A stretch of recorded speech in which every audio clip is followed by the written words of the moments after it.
আজকে আমি রাত্রিরে বানাবো ছাতু রুটি। তার জন্য আমি এখানে নিয়ে নিয়েছি ধনেপাতা কুচি, লঙ্কাগুলো কিছুটা থেঁতো করে রাখা, আদা রসুন থেঁতো করে রাখা, জোয়ান, লেবুর আচার আর লেবু।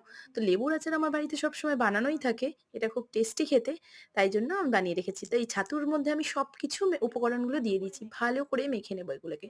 আর এর মধ্যে আমি কিছুটা সর্ষের তেলও দিয়ে দিয়েছি। কারণ সর্ষের তেল একটু দিলে বেশ ভালো লাগে খেতে। আর সামান্য পরিমাণে জল দিয়ে মেখে নিয়েছি। তো এখানে দেখতে পাচ্ছ পিসি আটার ডোটাকে ভালো করে গর্ত করছে। আর তার মধ্যেই মেখে রাখা ছাতুগুলো ভরবে। খুব সুন্দর ভরে ছাতুগুলো, তাই পিসিকে বললাম, "পিসি তুমিই ভরো।" তা পিসি খুব সুন্দরভাবে ছাতুর আটার ডোটার ভেতরে ছাতুর গুঁড়োগুলো মেখে দিল। আর আমি এখানে গোল গোল করে রুটি বেলে নিলাম। বেলে ভালো করে সেঁকে অল্প তেল দিয়ে নিলাম।